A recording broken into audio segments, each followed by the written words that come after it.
Kisah Kiai dan Santri. Bagian 71. Pertempuran belum juga berakhir. Aisyah kelihatan lemah tak berdaya, wajahnya sayu dan tangannya terkulai. Aku bingung juga harus berbuat apa. Di saat kebingunganku dan tak tahu apa yang harus kulakukan, jadi ingat dipanggil Kiai bareng Mas Bangun.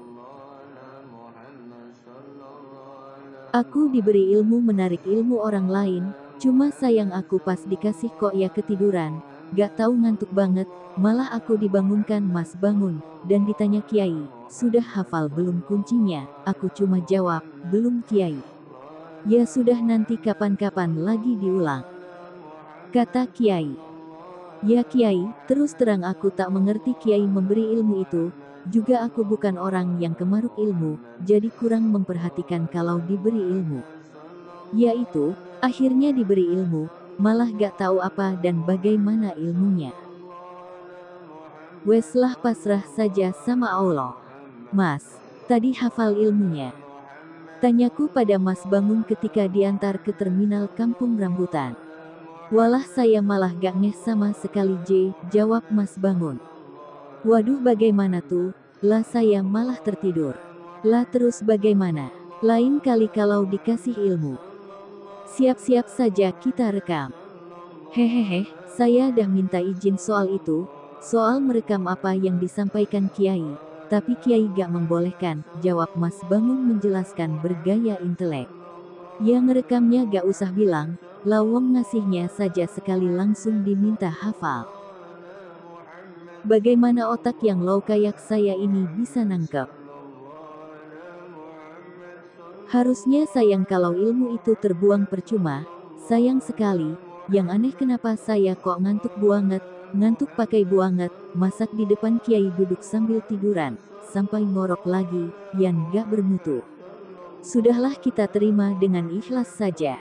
Ya nerimanya sih ikhlas. Yang ngasihkan sremet juga kalau dikasih ilmu tingkat tinggi jadi tidur kayak diriku. Tapi aneh memang kok gak ketahan mau tidur itu, yo wes lah, semoga saja manfaat. Manfaat dari mana? Wong ilmu saja ndak didapat, kok manfaat? Ya manfaat yang memberikan Allah. Allah itu tak membutuhkan sebab untuk memberi suatu kemanfaatan, dan tak butuh alasan untuk wujudnya manfaat, wes gak usah dipikir, besok saja kalau diberi kita rekam diam-diam, hehehe. Yo wes lah aku manut wae. Wah lagu lama, mau enaknya gak mau susahnya. Hehehe. Akhirnya kami pisahan dan aku naik bus ke Cirebon, karena bis yang ke Jawa Tengah sudah tak ada. Apa ilmu yang tak ku hafal doa pembukanya itu akan bisa kupakai? Melihat keadaan Aisyah yang tak berdaya, sungguh aku kasihan sekali. Ku coba saja. Tanganku arahkan ke arah alas roban, tempat jin yang mencuri Aisyah pergi. Lalu ku tarik.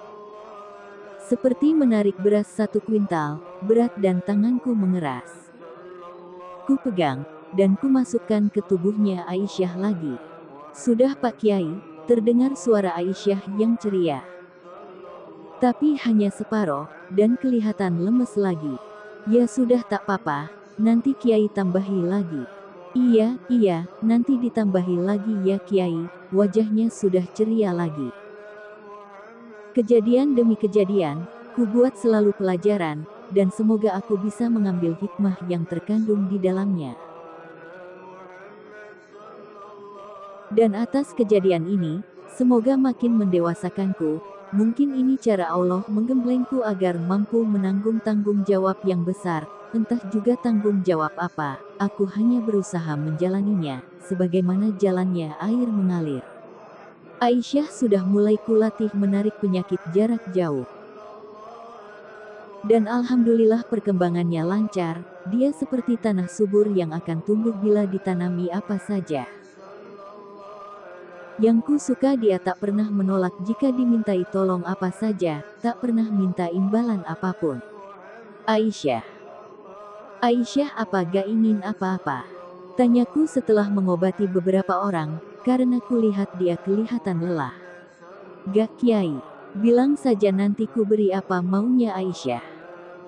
Gak pengen apa-apa kok Kiai, Aisyah hanya ingin membantu Kiai, apa saja yang Kiai perintahkan Aisyah siap. Aisyah siap mati untuk Kiai, katanya sambil bercanda. Apa Aisyah gak ingin makan apa gitu? Aisyah hanya makan pasir saja Kiai. Lah apa enaknya pasir tuh? Apa gak makan nasi saja? Ya kalau makan nasi Aisyah muntah, ya pasir yang dimakan baunya saja Kiai, bukan pasirnya. Oh tak kira makan pasirnya sungguhan, sampai Kiai lihatin terus pasir di depan rumah, dah berapa kurangnya, kok kulihat gak kurang-kurang itu pasir. Masih tetap saja utuh. Ya yang dimakan baunya saja Kiai, nanti pasir yang hitam itu akan agak berwarna keputihan. Apa semua prajuritnya makan pasir? Ya Kiai. Kadang Aisyah juga makan kembang. Ratu makannya juga kembang. Oh rupanya begitu, lah kembang, mau ku belikan kembang. Ah tidaklah Kiai, Aisyah nyari sendiri saja. Benar tak mau ku belikan. Tidak ah, Aisyah sudah puasakan, juga Nyai Ratu. Sudah Kiai, puasa 21 yang Kiai berikan itu. Cuma Aisyah tak pernah selesai zikirnya, banyak sekali, paling sampai bismillah, jadi ngutang deh, hehe, Aisyah pegel duduknya, semuten. Tapi kalau Ratu selesai zikirnya, malah kalau Raja pergi, ingin menyendiri mengamalkan amalan dari Kiai, dia bertapa. Besok tak belikan kembang ya. Sukanya kembang apa? Ah gak usahlah Kiai, kami sudah sangat bersyukur diangkat jadi murid sama Kiai. Kiai bukan memberikan karena pamrih, Kiai memberikan untuk memberi makan orang yang berpuasa, karena memberi makan orang yang berpuasa itu mendapatkan pahalanya puasa orang yang berpuasa itu. Tanpa mengurangi pahala puasanya orang yang berpuasa, nah bagaimana? Ya terserah Kiai saja, Kiai kan guru saya, gurunya Ratu, gurunya Dewi, semua akan taat apa yang Kiai ajarkan, kami tahu Kiai tahu apa yang terbaik. Maka ku belikan kembang, untuk berbuka puasa. Seminggu ku berikan 2 kali. Sementara itu serangan dari Sengkuni makin meniadi jadi saja, aku gerakkan murid dari internet untuk ikut andil dalam perang melawan kemungkaran. Banyak sekali pengalaman yang mereka alami, memang itu juga perintah kiaiku, agar dijadikan alat menggembleng murid. Sebenarnya momen saat seperti ini itu seperti momen merobohkan gunung dengan ledakan bom, kalau amaliyah biasa, puasa biasa itu seperti meruntuhkan gunung dengan cangkul, jadi siapa yang andil kemajuan ilmunya akan seperti roket, sebagaimana aku dulu ketika melawan 900 tukang santet.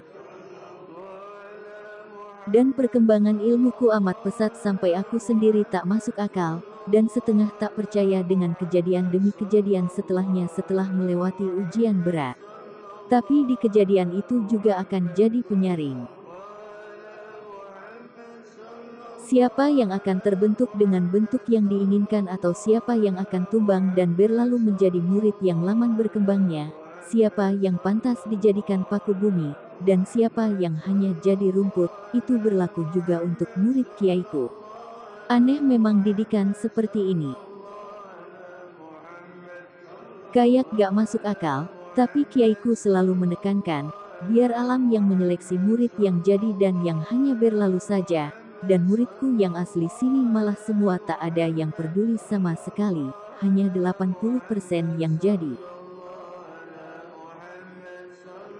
Yang lebih mengherankan malah ada murid kiai yang dulu kena santet saja sering ku bantu, kok sekarang malah ikut Sengkuni menyerangku, seringnya malah mengikat Aisyah dan seringnya berusaha agar majelisku tak ada pengunjungnya, memang banyak sekali yang akan jadi pengkhianat. Dan akan jadi duri dalam daging, dikiranya Allah tak tahu, malah ada juga yang menuduhku tertipu dengan jin, mungkin tak pernah membaca Al-Quran atau bagaimana, apa tak pernah membaca surat jin, bagaimana Nabi SAW mengislamkan jin, dan Nabi adalah sebaik-baiknya suri tauladan. Contoh yang harus kita tiru, Bukan pendapat sendiri, aku tak henti berdoa pada Allah, jika ilmu yang kuberikan pada orang yang salah, ku minta dicabut dari orang itu dan dikembalikan pada Lauhil Mahfuz. Alhamdulillah, Aisyah sudah bisa mengobati jarak jauh. Kalau kiai guruku sakit maka ku perintah dia menarik sakitnya dari jarak jauh, dan juga kemarin pas ibu kiai kena santet juga ku minta mengobati jarak jauh, tapi hal itu makin membuat Sengkuni terbakar hatinya. Sekarang yang dituju dan diarah adalah Aisyah, bagaimana menangkap Aisyah? Aku sendiri tak bisa menjaganya selalu, penggemblengan ini yang dikatakan kiaiku sungguh sangat unik. Dari pagi Aisyah mengobati, siang dia ikut istriku belanja. Biasa dia ingin lebih tahu banyak tentang manusia, jiwanya mungkin sangat haus akan dunia manusia, dia juga makin rajin melihat TV. Aneh jadinya kalau ada jin hafal iklan, dan hafal cerita sinetron, dia juga suka mengubah channel TV yang disukai. Jin yang dikirimkan padaku dan yang kutaklukkan mungkin keseluruhannya aku tak tahu lagi berapa, tapi ada perkiraanku sampai 600 sampai 700 ribu lebih, pernah kutanyakan Aisyah. Ada berapa banyak jin yang ada di sekitar rumahku? Wah tak terhitung kiai, semua atap rumah sudah penuh. Sampai atap rumah tetangga dan pohon-pohon, dan di jalan berjejer ada penuh sampai ke sawah yang berjarak 1 kilometer, semua penuh jin. Tapi tak ada yang jahilkan. Tak ada kiai, semua taat beribadah. Kalau ada yang tak sholat ditegur sama ratu. Memang ku rasakan walau rumahku penuh jin, tapi hawanya adem, tak panas, atau terasa merinding, semua adem ayem. Memang ku sengaja semoga aku banyak bisa mengislamkan banyak jin, setiap ada kesempatan, atau laporan ada tempat angker ku tarik dan ku mediumisasi dari rumah. Seperti siang itu, ada yang cerita kalau ada sebuah pabrik yang angker, ku coba memediumisasi. Ku tarik jin dari rumah, dan ku masukkan ke mediator. Siapa? Tanyaku. Saya jin raja yang tinggal di pabrik. Assalamualaikum. Waalaikumsalam. Kamu muslim? Iya. Apa semua yang tinggal di pabrik itu muslim? Tidak semua. Hanya anak buahku yang muslim kiai. Kamu tahu tentang diriku? Ya kiai, saya tahu, kalau boleh saya ingin mengabdi dan menjadi murid kiai. Ada berapa temanmu? Ada 20.000. Yang masih kafir coba panggil menghadap padaku. Ya kiai, sebentar mediator diam dan bergerak lagi. Bergaya ingin menyerangku. Apa mau menyerangku? Iya. Coba diserang, kataku pasrah diam saja. Ampun. Saya nyerah. Loh kenapa? Ada yang menekanku. Aku menyerah, habis tenagaku, aku mau nakluk saja, aku sebenarnya dari Malaysia. Kok jauh amat dari Malaysia? Iya dikirim dari sana, orang yang punya pabrik bekerja sama dengan orang Malaysia dan aku dikirim untuk memantau pabrik ini. Oh begitu rupanya. Lantas bagaimana mau menjadi pengikutku atau bagaimana? Iya kalau boleh, saya mau dijadikan murid. Ya sudah semua temannya diajak jadi muridku. Ikuti ku ajarkan membaca 2 kalimat syahadat, maka ku ajarkan melafazkan 2 kalimat syahadat.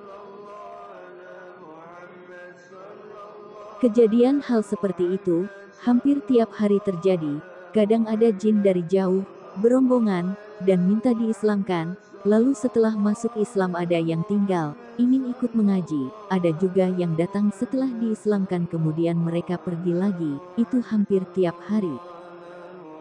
Kadang sehari sampai beberapa kali. Kadang kita ikhlas membantu orang lain, bahkan tak meminta bayaran apa-apa sama sekali. Kadang sudah menolong juga memberi makan juga memberi apa saja yang dibutuhkan si sakit, tapi balasannya malah sebaliknya, seperti ada orang yang kena santet. Sudah berobat kemana-mana tak sembuh, dan dibawa ke rumahku sembuh, keluarganya menjenguk, Itu bukannya berterima kasih, ia malah menuduh aku yang menyantet, dan aku yang mengerjai, yang membuatnya sakit, agar aku bisa mengobatinya. Heran juga, apa untungnya juga bagiku. Kecuali aku menyuruhnya membayar, lah ngobatinya saja gratis kok gak dipungut biaya serupiah pun, kok malah menuduhku katanya yang menyantet, atau wajar jika dituduh seperti itu jika aku mensyaratkan membayar sekian-sekian, lah serupiah saja tak ku minta. Lalu kentunganku membuat orang sakit itu ada di mana? Anehnya lagi ngajak ribut, menuduhku sesat dan lain kain. Eyalah kok orang ya macem-macem begitu, kadang kalau ketemu orang seperti itu jadi down mau menolong orang. Udahlah masing-masing saja, kadang sekilas lintas terbersit rasa seperti itu, namanya juga aku manusia biasa. Tapi Allah seperti memperingatkanku, sudahlah anggap itu ujian, untuk makin mendekatkanku padanya, jadikan ladang amal. Ya memang harus berpikiran jernih, dan selalu menimbang, mengembalikan segala sesuatu pada Allah. Allah juga kan yang membolak-balikkan hati manusia, hatinya buruk atau baik. Allah juga yang menjadikan, jika hati seseorang itu kemudian buruk padaku itu sebenarnya atas izin Allah, dan jadi ujian padaku, atau seseorang itu melakukan keburukan padaku, itu Allah mengujiku, melatihku menanggung beban berat, agar aku terbiasa dengan beban berat. Dan jika menanggung beban berat, aku tak merasa keberatan malah akan merasa ringan jika beban itu bobotnya di bawah beban yang biasa aku tanggung. Yakin seyakin-yakinnya saja kalau Allah pasti menolong. Dan Allah Maha mengetahui dan Maha menolong pada orang yang bertawakal dan berserah diri padanya. Kita juga diberi kesempatan oleh Allah, kalau kita diserang terus-menerus, maka kita boleh balas menyerang untuk membela agama, mati juga akan mati syahid. Bersama Allah jangan ragu melangkah. Tempaan yang kuterima memang saat cerita ini kutulis, memang tiada sangat beruntun. Aku juga cuma menjalani, apa maksud Allah, aku juga tak tahu. Yang penting aku selalu berusaha dalam koridor istiqomah memegang amanah dan amaliyah. Tamu yang minta tolong silih berganti, sekalipun aku menghadapi permasalahan sendiri, tetap juga ku dahulukan permasalahan orang lain, kadang ngadepi tamu sambil mencabuti santet yang entah berupa paku, bambu, yang ditancapkan ke tubuhku.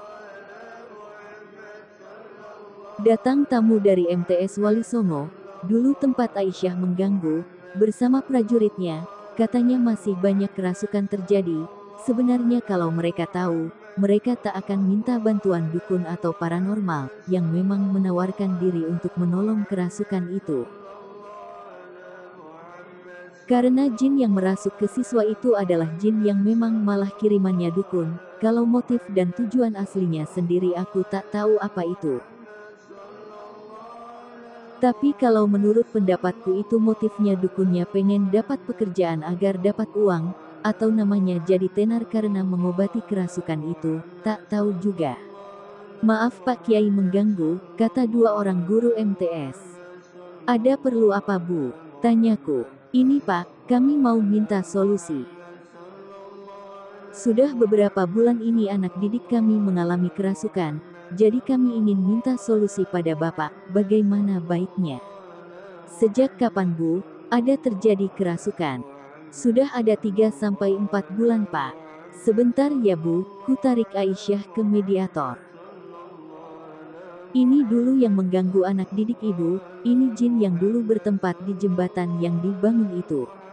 Maksudnya Pak, apa di dalam orang ini ada jinnya? Iya Bu Guru yang sebelah itu kalau mengajar lembut sekali, iya saya yang dulu mengganggu murid Ibu.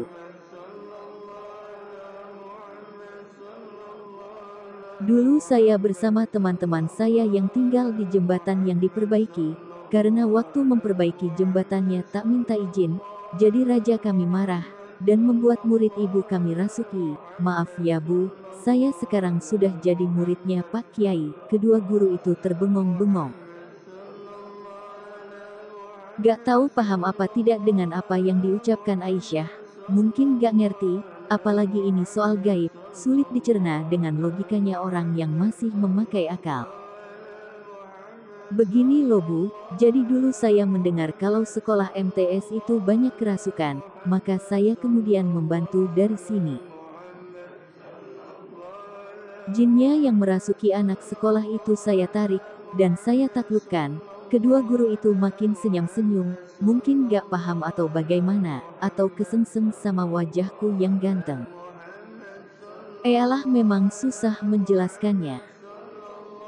Saya dulu itu yang mengganggu murid Bu Guru, saya itu jin yang ada di tubuh ini Bu, jelas Aisyah lagi karena melihat kedua guru itu makin bingung. Lah kok bisa di dalam tubuh anak ini Pak?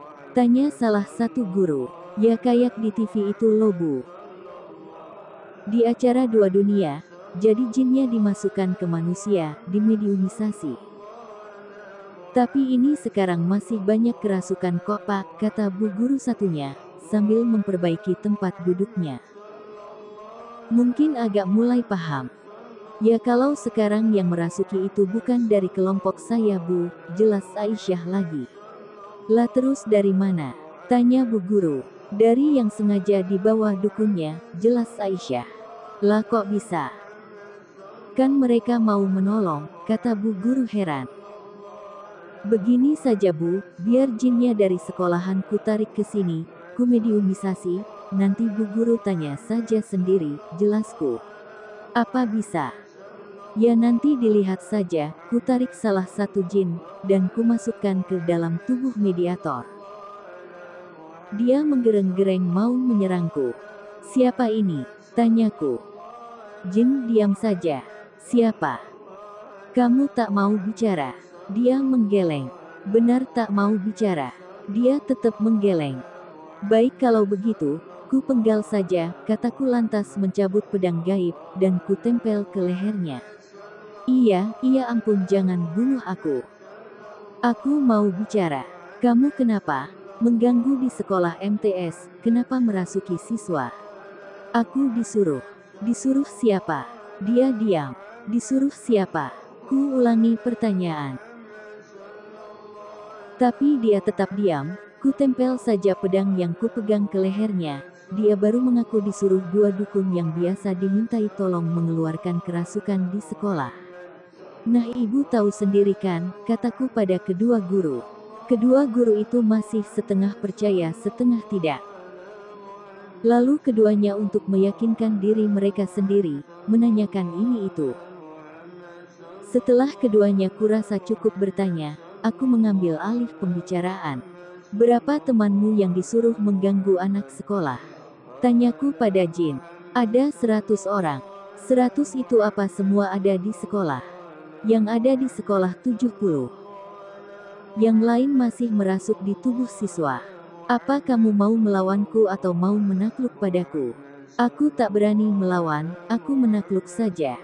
Apa tak coba melawan dulu, daripada nanti penasaran. Ampun aku tak berani. Coba tanya yang 70 jin itu apa mau melawanku? Atau mau takluk? Memangnya kamu bisa menaklukkan mereka? Ingin lihat? Tanyaku. Hehehe, iya, dia tersenyum meremehkanku, biasa jin itu seperti itu. Kupanjangkan pedang gaib yang kupegang, dan sampai tembus langit. Setelah pedang kupanjangkan, ku tebaskan ke jin yang ada di MTS, segera saja datang jin masuk lagi ke mediator. Siapa kamu menyiksa anak buahku? Tanya jin yang masuk. Ada apa? Mau melawan? Ya. Jawab dia sambil menggeram, dan mau mengeluarkan jurusnya.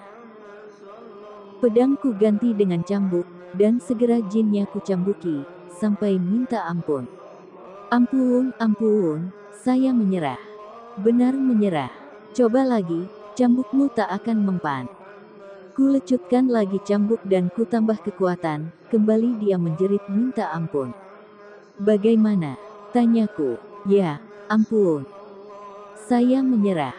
Bagaimana dengan temanmu di sana? Apa mau menyerah semua? Aku tak tahu, aku cari selamat sendiri saja. Ku lecutkan lagi cambukku. Petik 2. Ya, semuaku ajak menyerah. Ada berapa? Ada 70. Mau takluk padaku? Ya, kami mau. Segera ku ajari mengucap 2 kalimat syahadat. Nah, bagaimana Bu? Sudah lihat sendiri kan? Iya Pak. Aku tak tahu apa mereka percaya atau tidak, yang penting aku sudah menunjukkan.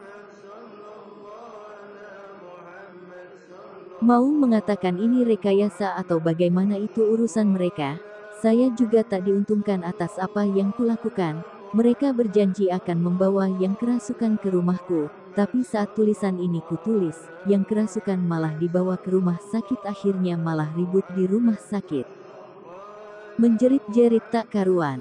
Ya sudah, biarkan saja. Lebih baik tak kupikirkan, biar saja, mungkin Allah mempunyai rencana lain, hanya Allah yang tahu. Urusanku bukan hanya Sengkuni, aku sendiri heran apa maunya dia. Jika orangnya jujur sebenarnya ingin kutanya langsung, apa maunya, tapi sayang dia bukan orang yang jujur. Jadi jika kutanya juga akan sia-sia, mungkin orang yang membaca tulisanku ini juga bertanya-tanya siapa sebenarnya Sengkuni itu.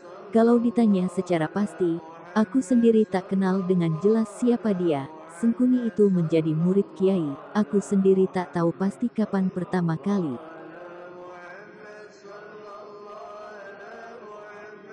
Mungkin tahun 2006, atau 2007, aku tak tahu pasti. Sementara aku sendiri tahun 2006 sampai tahun 2010 sama sekali tak pernah berhubungan dengan Kiai, karena aku bekerja di Saudi, dan aku sendiri tipe orang yang tak akan menghadap guru kalau tak dipanggil menghadap, sebagai tanda tawadukku pada guru. Karena aku tahu urusan guruku sudah banyak sekali, aku tak mau merecokinya, jadi aku tak akan menghadap kalau tak dipanggil Kiai. Di samping aku sangat takut berbuat kurang tata krama kalau ada di dekat Kiai. Yang penting bagiku ilmu dari Kiai aku jalankan dengan istiqomah. Bahkan aku orang yang tak pernah meminta ilmu sama sekali pada Kiai. Kalau dikasih ya saya terima, sebab bagiku Kiai lebih tahu apa yang kuperlukan daripada diriku sendiri. Tapi walau aku tak minta, selalu saja kalau Kiai memanggilku berarti akan memberikan ilmu. Satu ilmu diberi maka aku berusaha ku jalankan sampai ku dapatkan buah manisnya ilmu. Baru ilmu itu akan ku berikan kepada orang lain. Jadi aku kenal Sengkuni tahun 2011, lupa aku kapan tepatnya, tapi selama tahun 2006 sampai 2011, ku rasakan perkembangan jamaah Torekoh yang ku ikuti kok tak ada sama sekali, malah ku tahu mengalami kemunduran. Belum lagi kiaiku dalam keadaan sakit, aku dipanggil tiap 2 minggu sekali, menghadap untuk mengobati beliau. Beliau disantet juga diracun. Heran juga, kenapa beliau disantet dari segala penjuru demikian rupa. Dan waktu itu, aku sendiri baru kenal santet sampai menghadapi 900 tukang santet. Hari-hari hanya menghadapi santet, di mana-mana, di bas bahkan santet tetap memburu, tidur tak tenang, dan ketika aku diperintah Kiai untuk memimpin zikir, maka santet menyerangku di tenggorokan, sehingga suaraku habis, juga menusuk ke perutku sampai rasanya sakit minta ampun. Pernah dulu di majelis Cilegon, aku merasakan sakit yang teramat sangat, di perut sampai sakitnya tak karuan, sampai aku tidur melintir-lintir menahan sakit. Anehnya sakitnya mulai jika aku mau berangkat ke Cilegon, dan aku sama sekali tak mengira kalau itu sakit kena santet. Kukira hanya sakit batu ginjal biasa, malah waktu itu Mas Bangunku ajak menemaniku beli batu gin, untuk mengobatiku, tapi tetap saja sakitku tak juga sembuh, rasanya mau mati saja, karena teramat sakitnya, dan baru diobati Kiai baru sembuh. Dan baru belakangan ku ketahui itu santet dari dukun yang dibayar Sengkuni. Sebab hari-hari belakangan ini, ketika semua telah jelas, apa yang kurasakan dulu, sekarang hampir tiap hari kurasakan, cuma sekarang aku bisa menariknya, dan kadang Aisyah yang ku minta mengeluarkannya. Sekarang juga kiaiku sering menghubungiku, juga kadang ku pantau dari jarak jauh, apa ada santet yang masuk ke tubuh kiai atau tidak, kalau ada ku tarik dari jarak jauh. Kadang kiai menghubungiku lewat telepati dan minta santetnya ku keluarkan dari tubuh beliau. Yah, memang keadaannya seperti ini.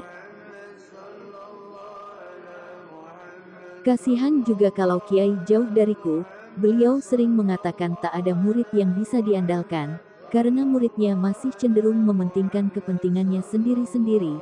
Tak ada yang serius memperjuangkan torekoh, kebanyakan masih memikirkan bagaimana saya bisa hidup enak, dari doa kiai. Entahlah, kadang malas kalau membahas para murid kiai, apalagi kalau yang dikehendaki kepentingan masing-masing, lebih baik kuputuskan memperbesar jamaah dengan caraku sendiri. Itu saja mereka bukannya membantu, malah kebanyakan menjelek-jelekkan di belakang, seakan tak mau jamaah menjadi besar dan berkembang pesat. Sepertinya aku sendirian, maka aku harus kuat sendirian, dan Allah hanya yang tak berkhianat bila ku jadikan teman, memang aku seharusnya sendirian. Sendirian berjuang, dan tak akan berhenti sebelum Allah menghentikanku, dan mencabut nyawaku. Serangan dari Sengkuni, tak juga berhenti, dengan berbagai cara dia melakukan, yang lebih aneh lagi semua muridku yang ada di rumah, yang tinggalnya di daerahku, sama sekali tak ada sedikit pun peduli. Malah menuduhku mengada-ada, ya ini menunjukkan hanya cobaanku, ujianku, dan ujian orang yang dikehendaki maju oleh Allah, maju memperjuangkan torekoh yang kupimpin, dan yang mendukungku malah murid dari internet, makanya kenapa kiaiku mengacungkan jempol untuk mereka. Walau dari internet yang tak bertemu langsung, ternyata Allah memilih mereka untuk berjuang bersamaku, dan mereka orang-orang yang dipilih dari berbagai kawasan dan daerah, bukan orang yang asal-asalan, tapi memang orang yang dipilih Allah untuk berjuang bersamaku. Waktu maghrib. Keadaan kenapa sepi? Aku merasakan ada yang aneh. Kenapa biasanya juga Aisyah hadir? Ini kok gak ada? Biasanya aku mengajari dia berbagai ilmu, dan kusuruh mempraktekkan, tapi ini kok tak muncul, aneh. Ku tarik Aisyah untuk ku masukkan ke mediator. Malah yang masuk Latifah adiknya Aisyah. Kok Latifah ya? Mana Mbak Aisyah? Tanyaku. Huhu. Latifah menangis. Latifah itu umurnya sekitar 250 tahun, ya sekitar seumuran anak kelas 6 SD untuk seumuran manusia. Kenapa Nduk, kok nangis? Dia malah nangis makin kencang. Aku jadi khawatir terjadi apa-apa terhadap Aisyah. Bagiku semua jin yang sudah masuk torekoh adalah keluargaku sendiri, itu ajaran kiai. Jadi siapa saja yang sudah masuk torekoh adalah saudara kita, kita harus menyayanginya lebih dari menyayangi diri sendiri. Dan aku berusaha menerapkannya benar-benar dalam kehidupanku. Apalagi Ratu sudah menitipkan Aisyah padaku, bagiku tanggung jawab, amanah itu akan dimintai pertanggungjawaban di sisi Allah. Akan dipertanyakan nanti di pengadilannya Allah. Jika kok aku tak bisa menjaganya, bagaimana aku menghadap Allah nanti? Nduk, ndak usah nangis, ada apa dengan Mbak Aisyah? Tanyaku menghibur, ayo cerita sama Kiai, kalau ada apa-apa. Nanti Kiai akan minta pada Allah untuk minta jalan keluarnya. Kiai, Mbak Aisyah, ditangkap sama jinnya Sengkuni, dia dimasukkan ke rangkeng. Sekarang dia disiksa, jawab Latifah di sela tangisnya. Yang benar Nduk. Iya Kiai, Lalu dia dikerangkeng di mana? di Jawa Timur. Di rumahnya adiknya Sengkuni. Aku menarik nafas, bingung, bagaimana menolongnya. Tengok-tengok tak tahu apa yang harus kulakukan. Lah tadi bagaimana Mbak Aisyah kok bisa ditangkap? Tadi Mbak Aisyah ikut Bunyai jalan-jalan, dia di atas, dan ada diikuti jinnya Sengkuni, dan akhirnya dia ditangkap dan dimasukkan ke dalam kerangkeng. Sekarang sedang disiksa, bagaimana ini Kiai? Kasihan Mbak Aisyah. Wah aku makin panik. Kukumpulkan saja jamaah yang ada di majelis, ada beberapa orang untuk ku ajak zikir bersama, dan menolong Aisyah yang sedang dipenjara. Aku berdoa semoga Allah mengirimkan bala tentara malaikat untuk menolong Aisyah, dan mengembalikan Aisyah. Suasana tegang, karena kami tak tahu apa nanti hasilnya. Tapi ini juga menjadikanku makin teguh dan yakin untuk selalu berserah dan bertawakal pada Allah, yakin akan pertolongan Allah. Bersambung. Bagian 72.